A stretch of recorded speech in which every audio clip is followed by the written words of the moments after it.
Well, traders, it's almost Thanksgiving, and we've got a treat for you today. We have Jim Welsh from Macro Tides. He's joining us today. He's going to give us his thoughts on the markets, what we're making of all this as we head into the holiday.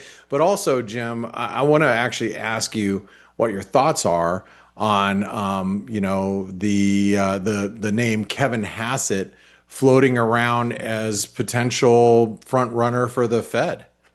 I mean, the markets really liked it. I mean, equities liked it. The dollar Right. sold off. The dollar's still selling off today, and probably from some end of month flows.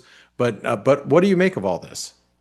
Well, the assumption underlying anyone that is nominated is that they will do Trump's bidding, that they're going to go in there and we're going to get rate cuts because that's what President Trump likes. In terms of his qualifications, he's qualified. So I don't think there's a question about that, and nor there should be. But I think the idea that the chair person holds sway over how they vote is really simplistically moronic. All right. Because you have four Fed district presidents that are on the board, plus they get to vote every, let me back up. Each year, four district presidents get added to the voting structure at the Fed. Right now, we have four district presidents that are against cutting the funds rate. Now, that makeup will change next year. So we'll have to look at, okay, who's coming on and what are their views and so forth. Yeah. So again, I just think, Blake, the assumption here is that it's an automatic rubber stamp because Hassett's coming in and bingo, we're going to get a bunch of rate cuts. I just think that is incredibly overly simplistic since these people are, I think, genuinely attempting to do what they believe is best for the economy, and therefore, the American people. And to assume that, oh, because Trump nominates somebody, most people are just going to, okay, whatever you want, Kev, let's go, buddy. It just doesn't work that way. Right. No, but we're probably going to lose. We're going to probably lose Lisa Cook, right? As Mhm.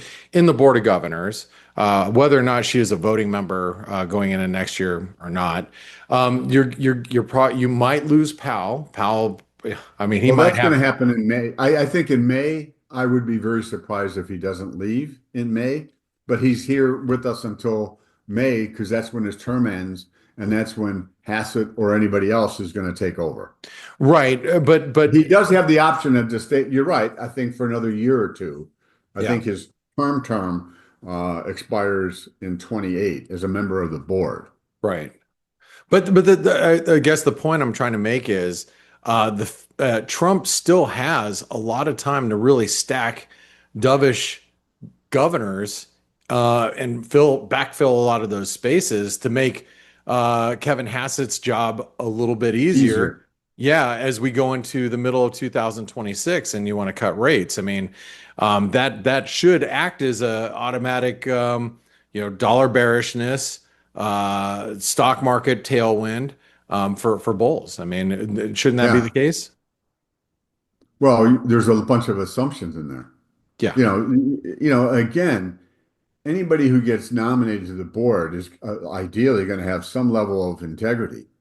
And they're going to say, all right, what is the information in front of me and what's my conclusion about it? I mean, so I just think people think that just because he gets a few more nominees, that those people are going to be whores to him.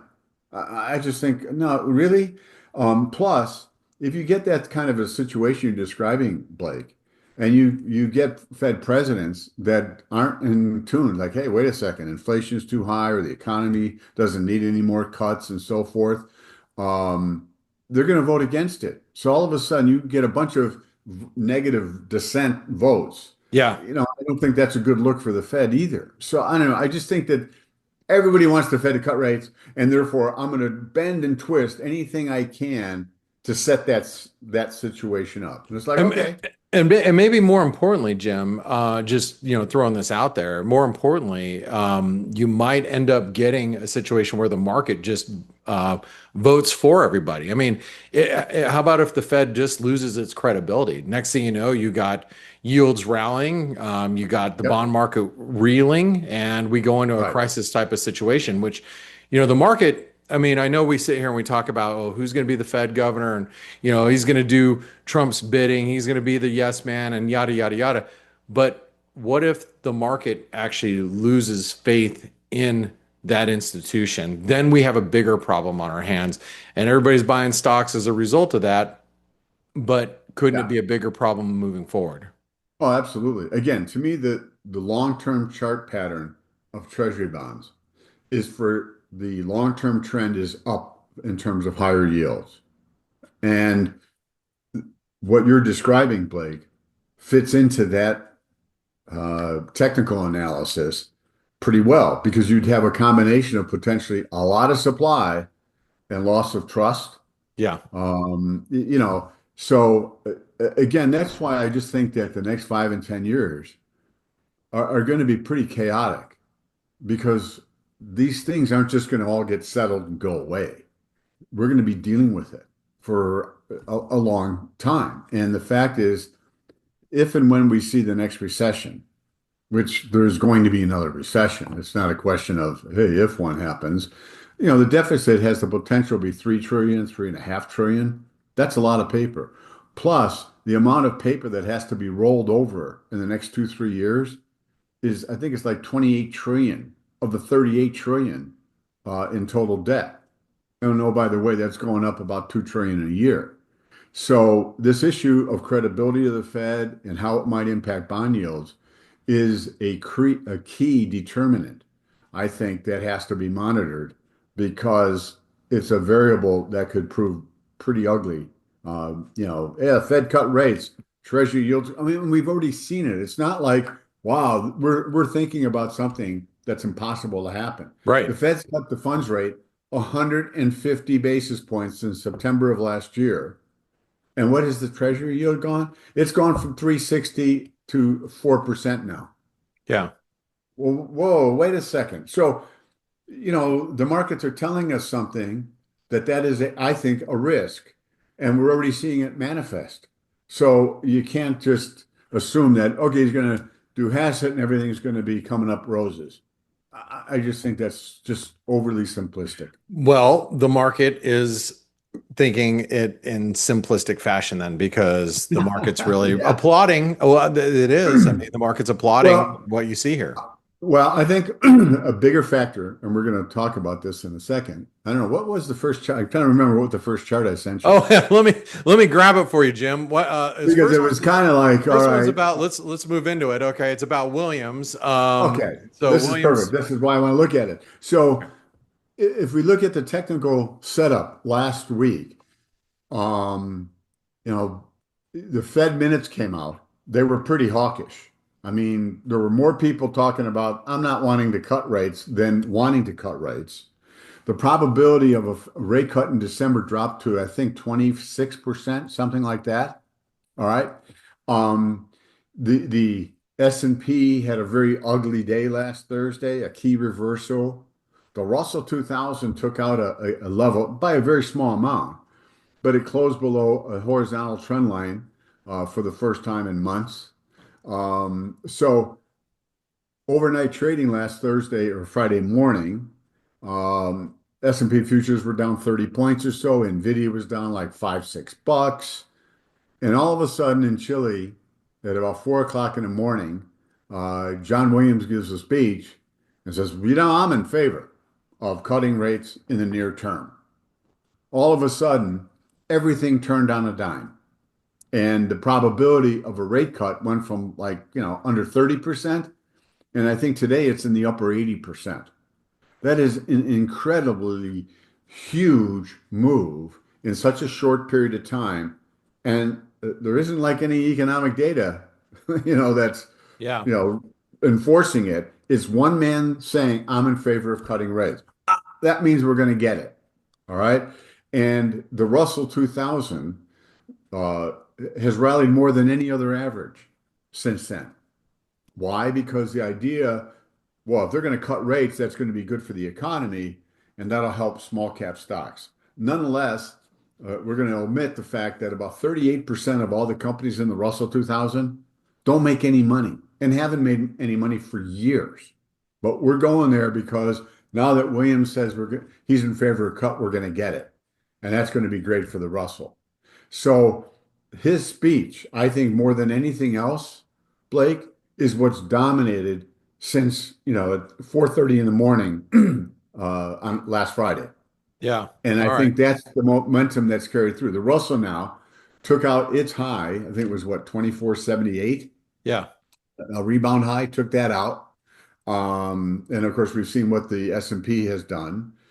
Despite Nvidia, the rally in the Russell has, I think, taken the lead, if you will. And so that more than anything else, Blake, is what caused the reversal in the market is his speech and then market participants deciding, oh, we're going to get our rate cut. And, the minutes, oh, forget about those stupid minutes, or any Right. analysis. And I think the next chart goes into looking at the minutes. They categorize things by, a couple, a few, almost all participants. Well, what does that mean of the 19 people? Well, what the minutes said was many participants expressed views that another cut isn't warranted. Well, that's 8 or 9 people. Several, which is 5 or 6, think a rate cut is appropriate. So that's what kind of got everybody crazy last week when they saw that. Like, well, wait a second, there's more people that are against cutting rates than for it. But now that Williams has said it, like, oh, hey, it's a done deal because Powell knows what he was going to say. I have no doubt about that. But the belief is that Powell wouldn't have said what he said unless Williams wouldn't have said what he said unless Powell approved it. Are you kidding me? That's not how it works, So just because Powell knew that Williams was going to express his view, like all the other Fed presidents have been doing, district presidents have been doing, is that really super duper news that conveys that Powell himself very well may be in favor of it? But you have 4 district presidents that are not in favor that get to vote. And that's the other thing, like when these district presidents give speeches, you really have to say, all right, they have a view, they're going to express it at the next meeting, but do they get to vote? And if they don't get to vote, it's just an opinion. And you have 4 district presidents that have come out strongly against cutting. You have Barr, who is a member of the Federal Reserve Board, also against cutting. So you've got 5 people right now that have clearly said they're against cutting. Now, how many of them, if the Fed decides to cut rates, how many of those are going to dissent? Is it going to be, it'll be more than one, which is what happened in the October meeting. People have talked about a hawkish cut. Well, that's what we got in October, folks. I mean, Powell came out and basically said the idea of a December cut is a given. It just ain't so, type of thing. So, another topic is, the Fed believes forward guidance is going to help markets. I believe that Fed should drop forward guidance because most of the time their projections for the economy and everything else are wrong. And then you see situations like today or, what we're experiencing. Some people are this way, some people are that way. Hey, that's great guidance. Let me flip a coin. So, and what underscores it is you go from less than 30% in the marketplace expecting a cut to now over 85% in 3 days because one Yeah. guy said something. It's kind of ludicrous, but it is what it is. That's what we got to deal with. So my only point is that I'm not in the boat that says we're definitely going to be getting a cut. I think there's a reasonable expectation that we may not, they won't. Well, Now the I mean, market may but be able but to absorb that because it'll be like, well, we don't get one in December, we're going to get one in January. That's how the market plays it.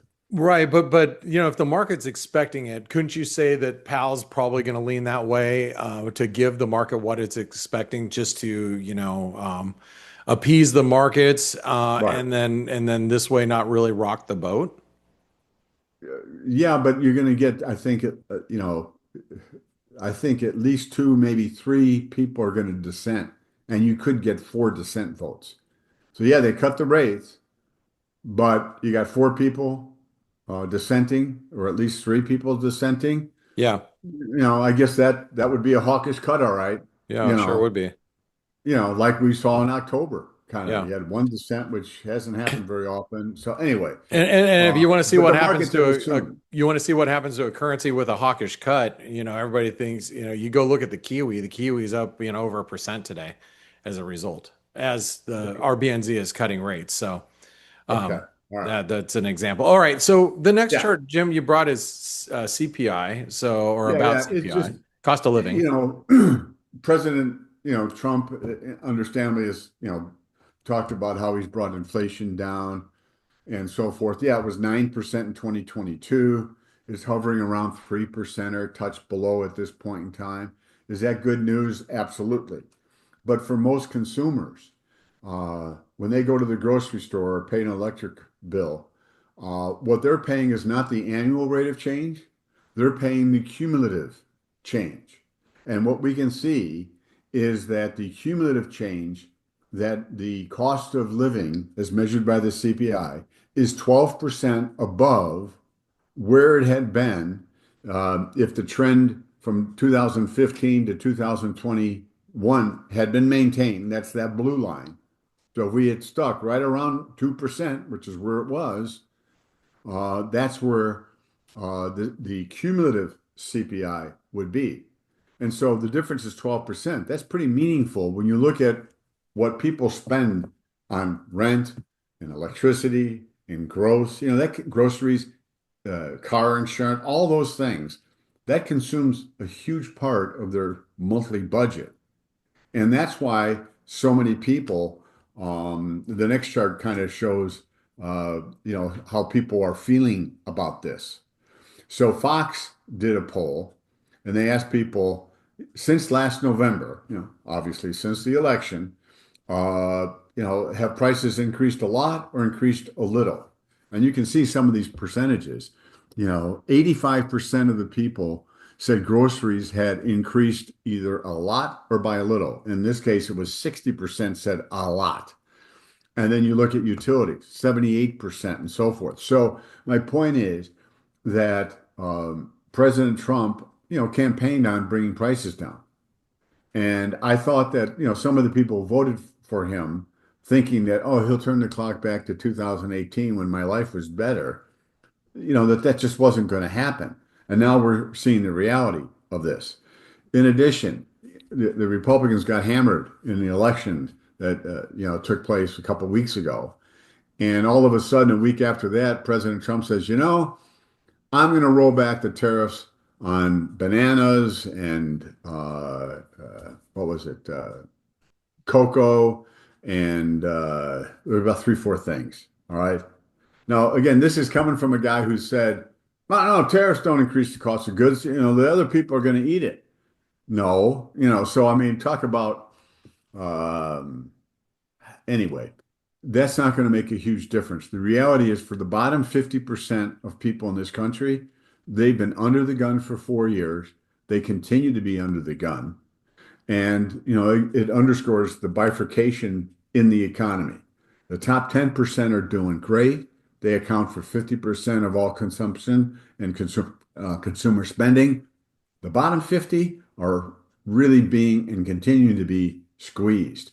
And, it just says that if something comes along that disrupts the spending by the top 10%, namely the stock market goes down over a period of time, housing values fall because housing values are up 50%. So that's another thing that, those in the top third or so, are benefited from. So anyway, this to me just underscores the challenge that the Republicans face because unless those numbers change materially, Blake, next November, they're not going to have the house. Yeah, And right, you know what exactly. I I mean, mean? And at some it's point in time, true. the market, I don't know, probably next summer, Yeah. somewhere along the line, the market has to digest that reality that they're going to lose the House. And what does that mean for President Trump's policies? Talk about a lame duck, can't run again. And the last 2 years, he's not going to be able to move anything uh, through Congress. Yep. So, right now people don't care because, Williams said he's in favor of a cut. Right. But that it might matter next year. But I'm always thinking that, Jim, it's going to matter next year. It's going to matter next year, and it just never does. So, well, let's move You to the need a dollar. reason to sell, baby. All Yeah, right. So yeah. here's the dollar. So to me, what's interesting is Williams, said what he said, and we've seen big reaction, obviously, in the equity market to his comments, and yet the dollar hasn't pulled back all that much. As I I noted on made that Tuesday, same observation today, Jim. I'm like, the dollar is really still holding in pretty well, despite. yeah, despite that, the expectations of a rate cut. Now, in Monday's weekly technical review, I pointed out that, yeah, it traded up to 130.39, a little bit above the 100.36, but the RSI was, notably softer. So I thought the dollar was set up for a pullback up near resistance, needs to come back a little bit. And as I'm saying, 98.30 is the 50% retracement of the move from 96.21 to that high. And just there was a low at 98.03. So to me, yeah, this pullback is, not a surprise. Um, but my assumption continues to be that at some point in time, we're going to see the dollar close above that green horizontal line, above 100.36 and 25 and 39.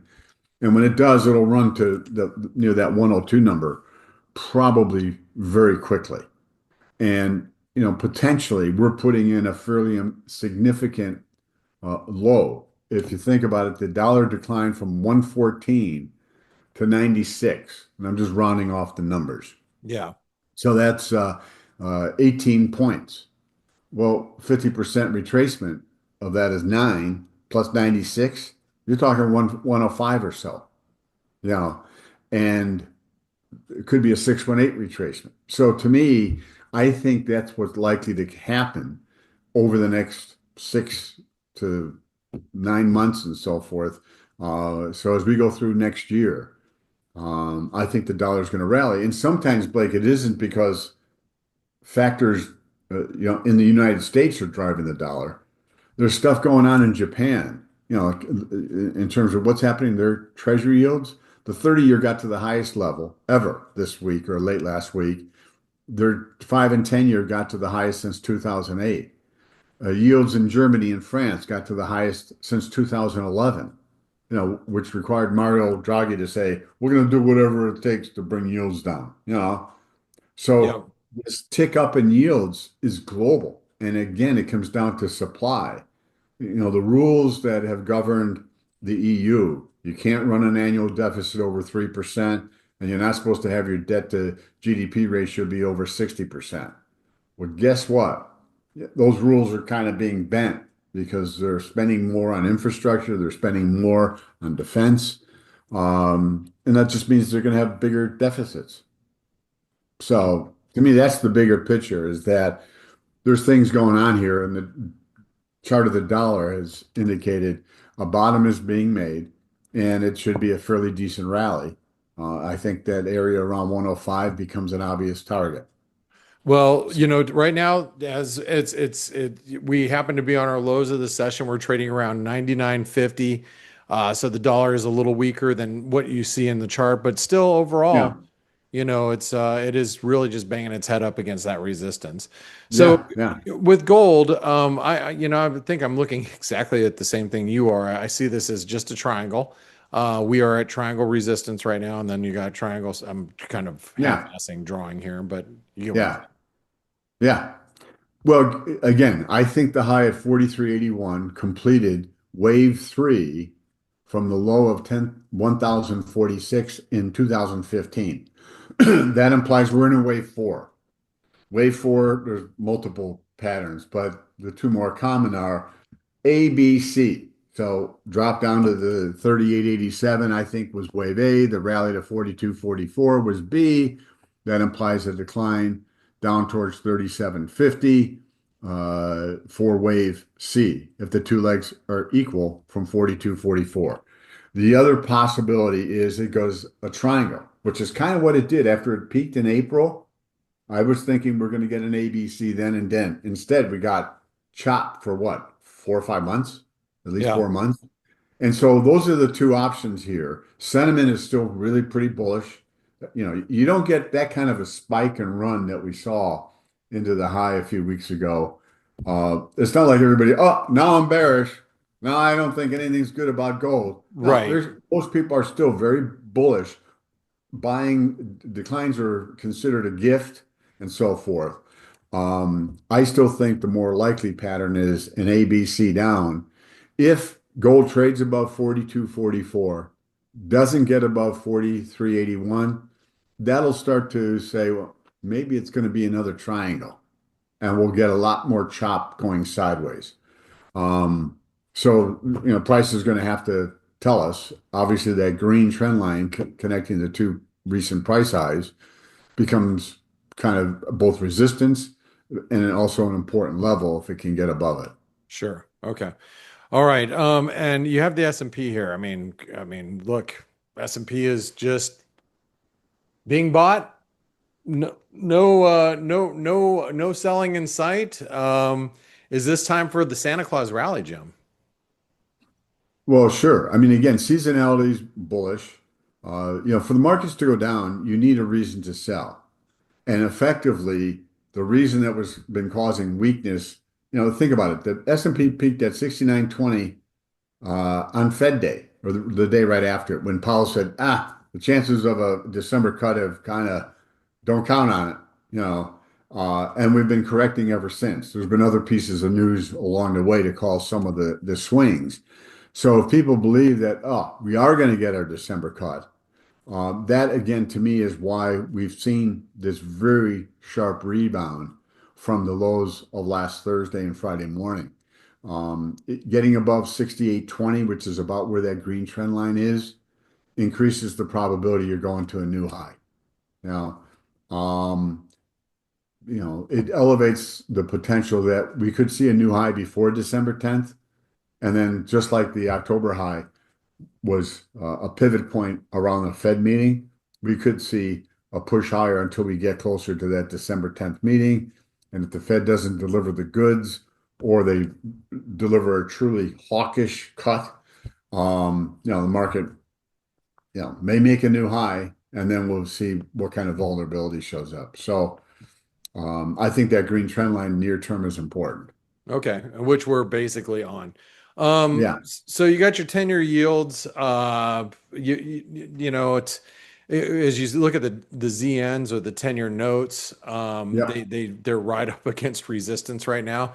You can see yields are right on support. So do we actually break down, Jim? I don't think so. But if the 10-year trades below that 394.7, all of a sudden that opens the door for a drop to at least 386. And that to me would be a very significant level to take out. Again, I'll note that, in October, people were looking for a rate cut. That's kind of when we got to that 394.7. That rate cut was taken away, quickly pounced up. You can see how it tagged that green descending trend line. The 420 level is very important resistance. And so despite now we're going to be getting that cut, the 10-year hasn't taken out 394.7. And I have to look at the 30. I didn't look at it this morning, but I think it's further away from that low than the 10-year is. So we're in this choppy sideways thing, Blake. And so to me, the two points of value or, will provide more information is taking out 394.7 and more importantly, the 420 level. I think yields are ultimately going above 420. And if you take out, I was thinking about this right before we started. If the yields reverse up from where the low we saw yesterday at that 3988, it almost looks like you're forming the potentially an inverted head and shoulders. Now, it, you got to complete it. The neckline's at 420. Right, it's right here. So if you take that out, well, what does that suggest? 445 is coming. In other words, the distance from the head to the neckline is about 26 basis points, 25 call it. So what's 25 and 420? 445. Oh, right where there were two other peaks. So, again, we're treading water as we have been for what, 3 months now? Yeah, yeah, we are. All We're right. chopping around and there, we're going to get a slug of economic data. But interestingly enough, the November CPI report and the job number will come out after the Fed meets on December 10th. All right. And Well, the last chart you brought is Bitcoin, and Bitcoin, yeah, I mean, it had led us lower. I know we're seeing this rally in equities. We're right at that trend line that you're talking about, but Bitcoin really right. hasn't responded a whole lot. It hasn't. And I think, as I said, 2 or 3 weeks ago, I said, okay, we're going to the low 90s. And then we took that out. And then last week we talked about it. I said, well, that area around 75,000 seems to be a reasonable target. I Well, think that's big. potentially, as I've labeled here, the decline from the high at 126 to 99 is wave one. The rebound to 116 is two. And then the 1, 2, 3 down to the low of 80,000.742 is 1, 2, 3, I think of wave three. The bounce we're in is wave four of three. Then you'll get another decline that takes out 80,000 for five of three. Then there'll be another bounce, probably to the high of this bounce, and then back down. So to me, the pattern implies that the trend is still lower. And I think ultimately a trade down towards that 75,000 area is coming. It's just going to probably take a number of weeks to unfold if that pattern analysis is correct. Bounce for wave four or three, another decline for five or three, then a bigger bounce for wave four, and then one more shot down. So ultimately, I think that's where it's headed. Wow. Well, it hasn't, like I said, it hasn't acted well. You get a bounce in risk, and Bitcoin's deleveraged away from what we've seen in equities, and that tends not to be a good thing, Jim. No. If you're long stocks. Now, that's Well, it not shows saying that. people, that have been long Bitcoin, they're selling into a bounce. Like, oh Yeah, my God, I can't believe it just hit, I got hit by a truck. That green trend line, which I think comes in at around 88,000 or so, it's rising. So it would be classic to go back up and tag that line, as sure, part of one of these bounces sure. before you see that final drop down. So it's just, I think what that implies is a lot of choppiness. Yeah, And yeah, risk on has been good for Bitcoin and stocks, and we have Bitcoin not acting like risk on, like the stocks are. it's true. But again, I just think it all focuses down to, hey, they're going to cut in December, and that's all I need to know. Well, Jim, it has been it's been a heck of a year. This is the time that I like to give thanks to all of our viewers for listening in. I like to give thanks to you for always being here every week. I know you might have taken a 1 week off here and there, but you're religiously here with our traders. So, guys and gals, if you appreciate what Jim does, make sure you give him a thumbs up. Wish him a happy Thanksgiving. And what's the best way for traders to follow your work, Jim? Macrotides.com. If you go and look at the website, this past Monday's weekly technical review, and I think the week before is available, so you'll be able to check those out. In addition, the November macro tides, where I did a deep dive on artificial intelligence and what we can expect as we get into next year. So there's some good information to be able to access by going to the website. And if you want anything else, just send me an email, Jim Welsh Macro Jim Welsh Macro at Gmail, and I'll be happy to send it out. Awesome, Jim. Well, I want to thank you for spending time with us. If you guys like these videos with Jim, this one-on-one conversation that we have, this is an exclusive interview with Jim. Make sure you subscribe to the channel and tell Jim how much you're thankful by sending him an email. And Jim, I want to wish you and your family happy Thanksgiving. All of our viewers happy Thanksgiving, and I'll look Yep. forward to catching up with you next week. Likewise, happy Thanksgiving, one and all. Have a great week, and don't get on the scale for about a week. Yeah, yeah. I'm gonna add at least 5 pounds. Success. You know, Yes, it go isn't get them. about the turkey. To me, is just an excuse to have all the other good stuff, There right? you go. So, all right. All right, Jim. Thank you so much. And guys, gals, have a great Thanksgiving. And for those of you that don't celebrate, just hope you have a nice couple of less volatility, little volatility days. All right, we'll catch you. Yeah, We'll catch you next week. you got it. Thanks. Hey traders, Blake Morrow here. Thanks for stopping by our YouTube channel. Don't forget to like, share, and subscribe to our channel. Also click the bell notifications so you do not miss any of our market-related trading analysis from some of the leading industry experts. Thanks for stopping by. We'll see you in the next video.